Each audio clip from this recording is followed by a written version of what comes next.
Skin white करनी चाहिए? अगर करनी है तो फिर इसके सेफ तरीके कौन से हैं? अगर आप वो वाली क्रीम ले रहे हैं जो सुपर स्टोर से मिलती है, वो वाइटनिंग क्रीम्स जो है ना, वो तो बिल्कुल उनमें स्टीरॉयड है, मरकरी है। स्पेशल जो यंग गर्ल्स हैं उनको नहीं पता कि हम स्किन केयर कैसे कर सकते हैं। वाइटनिंग क्रीम्स जो मेडिकेटेड क्रीम्स हैं, जिसमें ग्लूटाथियोन है, विटामिन सी है, ट्रांसैमिक एसिड है, उसका कोई नुकसान नहीं है। लड़कियां जो है ना वो क्रीमें लगा के तो चीखें मार रही होती थी, रो रही होती थी, ब्लीचिंग जिसे कहा जाता है। हाँ, तो वो bleaching is a safe procedure. हमारे यहाँ स्पेशली जो ख़वातीन हैं, यंग गर्ल्स हैं, इवन ओल्ड गर्ल्स भी जो हैं, वो वाइटनिंग की तरफ बहुत ज़्यादा रुझान, स्किन वाइट करने की तरफ रुझान जो है वो इनका बढ़ रहा है। एक तो ये बताइए कि क्या स्किन वाइट करनी चाहिए? अगर आपको शौक़ है तो क्या ये करनी चाहिए? और अगर करनी है तो फिर इसके सेफ तरीके कौन से हैं? क्योंकि मैंने देखा कि वो इंजेक्शंस और वो पता नहीं क्या क्या कर रहे हैं, तो सेफ तरीका कौन सा है इसका जो है वाइट करने का? देखिए, वाइटनिंग जो है ना, पहले तो मैं कहूँगी कि इसको अब हम वाइटनिंग ना लेबल करें। जो वाइटनिंग है ना, उसके लिए जो अमाउंट्स, जितनी मिकदार में वो चीज़ डाली जा रही है सिस्टम के अंदर, वो बिल्कुल सेफ्टी जोन से आगे चली जाती है बात। अगर आप हमारे स्किन टाइप, हमारी रंगत के हिसाब से ना स्किन टाइप होती है। डार्कर स्किन टाइप 6 है, बहुत गोरा बंदा 1 है। अगर आप स्किन टाइप 5 पे हैं और आप कह रहे हैं मैं 2 बन जाऊं या 1 बन जाऊं, दिस इज़ नॉट, ये पॉसिबल नहीं है। आप सेफ जोन में रहकर, मुमकिन नहीं है। हाँ, ये आप ज़रूर कर सकते हैं कि हम आपकी स्किन टोन को थोड़ा लाइटन कर दें, कोई ब्राइट कर दें, थोड़ा सा कोई दाग धूग है वो हल्के हो जाएं विद रिप्स के साथ, ठीक है, ये मुमकिन ज़रूर है। लेकिन इसके लिए भी एक पूरा प्रोटोकॉल होता है। जब आप ये रिप्स लगवा रहे होते हैं, ऐसा नहीं आए लगाया कि लगा दिए जी जाएं आप, ऐसा नहीं हो सकता। ऐसा कोई कर रहा है तो ये बहुत ज़्यादती कर रहा है। आपके पूरे टेस्ट होते हैं, प्रोफाइल होती है, आपका गुर्दा देखना है हमने, आपका जिगर देखना है हमने, आपके दोनों चीज़ें अच्छी तरह काम कर रही होनी चाहिए। पहले हम ब्लड टेस्ट कराते हैं। यानी कि इसकी आपकी कोई भी जो क्रीम है या जो इंजेक्शंस हैं, आपके गुर्दों और जिगर के ऊपर इसका असर है? बिल्कुल असर है। क्रीम्स का मैं नहीं, क्रीम्स बड़ी सेफ है। क्रीम तो अब हर बंदा इस्तेमाल कर सकता है। उसमें बस देखना ये होता है कि क्रीम्स आमतौर पे एक्नी बना सकती हैं, एक्नी प्रोन स्किन के अंदर दाने बना सकती हैं। तो आपने ज़रा डॉक्टर के मशवरे से क्रीम इस्तेमाल करनी है जो वाइटनिंग क्रीम्स होती हैं। इवन जो मेडिकेटेड क्रीम्स हैं वो भी, कि वो थोड़ी क्रीमी चिपचिपी सी फॉर्मुलेशन होती है। तो वो यानी कि आप कह रही हैं कि क्रीम जो है वाइटनिंग क्रीम, उसका कोई नुकसान नहीं है? वाइटनिंग क्रीम्स जो मेडिकेटेड क्रीम्स हैं, जिसमें ग्लूटाथियोन है, विटामिन सी है, ट्रांसैमिक एसिड है, उसका कोई नुकसान नहीं है।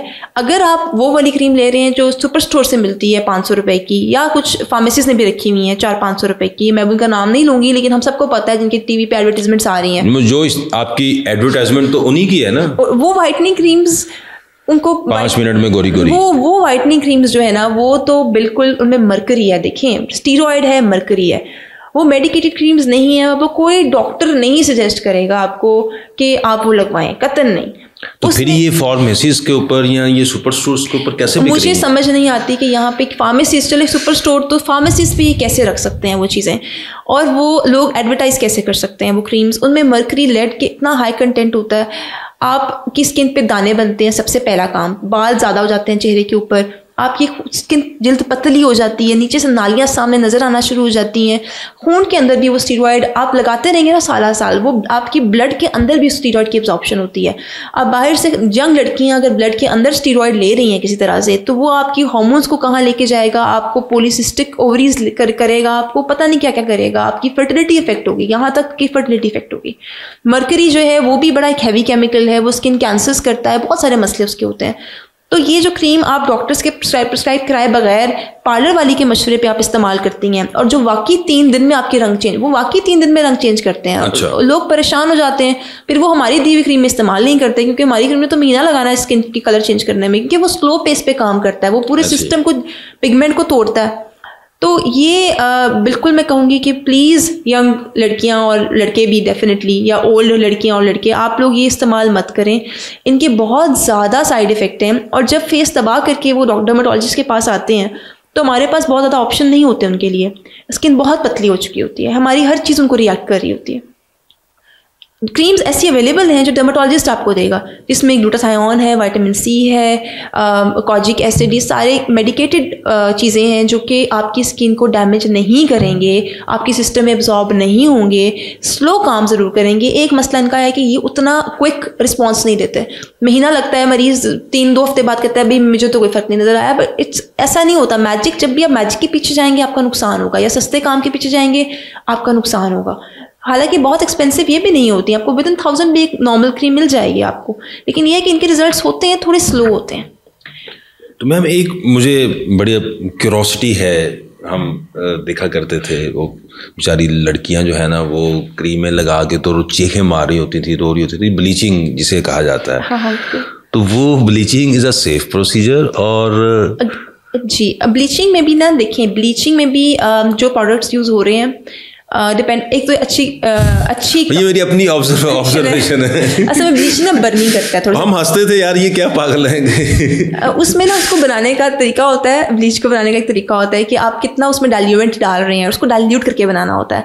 और उसमें भी ब्लीचिंग एजेंट्स बड़े हार्श केमिकल्स होते हैं। आपने नॉर्मली हर ब्लीच का अपना होता है, एक चौथाई हिस्सा एक ब्लीच का होता है और 3/4 डाइल्यूएंट होता है नॉर्मली। अब लड़कियां क्या करती हैं, लोग इवन पार्लर्स में गोरा करने के लिए या उसका ज़्यादा इन्हांस्ड इफेक्ट के लिए आप वो मेन प्रोडक्ट वो 3/4 डाल रही होती है और 1/4 आप डाइल्यूएंट डाल रहे होते हैं।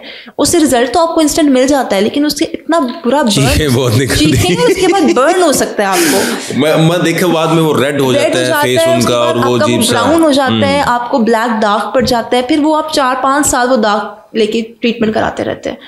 तो ये जो क्विक प्रोसीजर्स होते हैं ना, इनके अंदर हमेशा ये चांस होता है। मेरे बड़ा शौक था कि मैं सुनूं कि वो क्यों चीखें क्यों मारती थी, तो वो ज्यादा उसका जो है इंग्रेडिएंट जो है मैंने सही नहीं बनाई होती। वो छत से बेचारी छतों में फिर रही होती थी हवाएं लगा के, लेकिन उतारती नहीं थी। बहरहाल इट्स अ फन। यानी कि ये आपको बहुत एहतियात से ब्लीचिंग भी जो है प्रॉपर तरीके से करो, अच्छी कंपनी का करनी चाहिए। ये एक ओपन डिबेट है, आप इसको ओपन डिबेट के तौर पे छोड़ दें।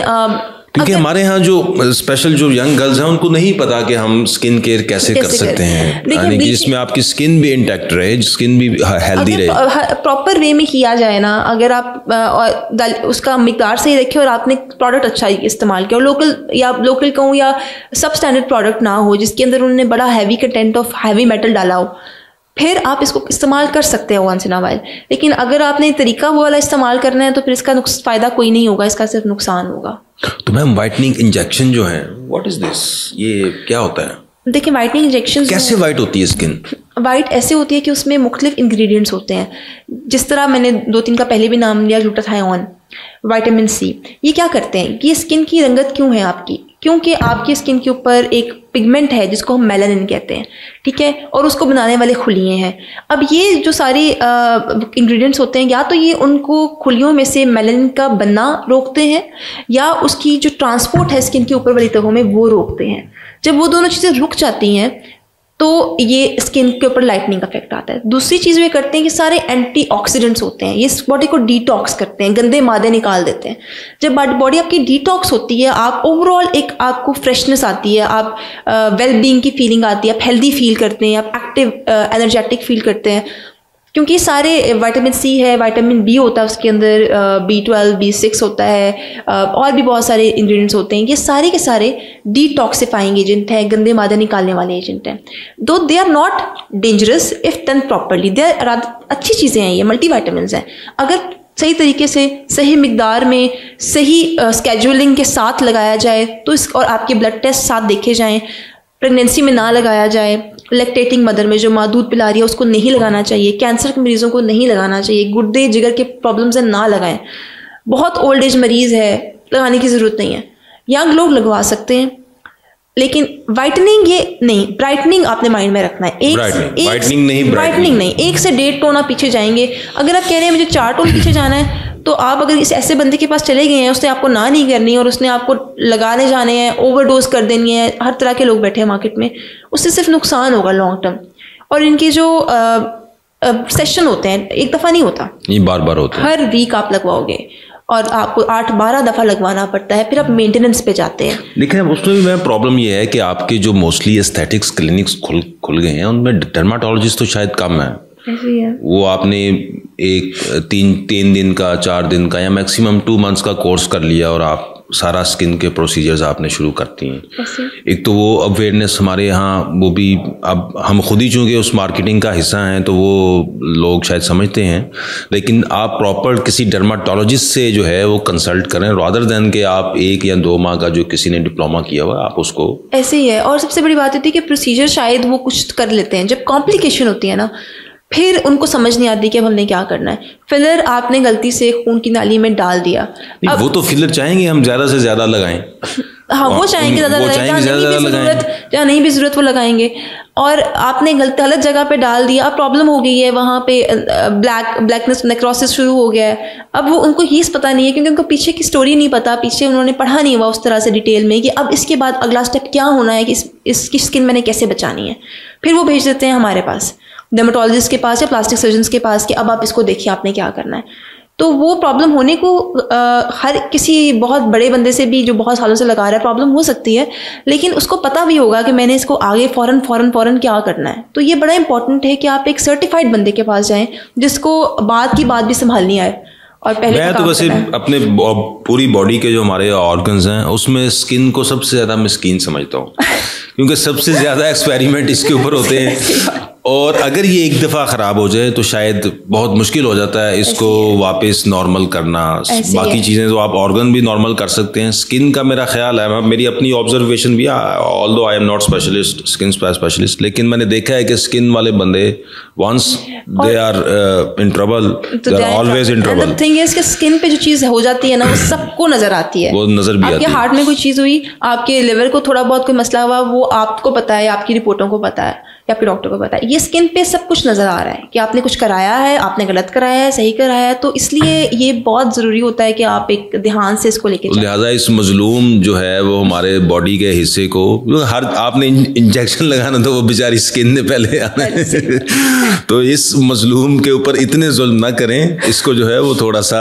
इसकी केयर भी करें। बहुत शुक्रिया डॉक्टर साहब, थैंक यू वेरी मच।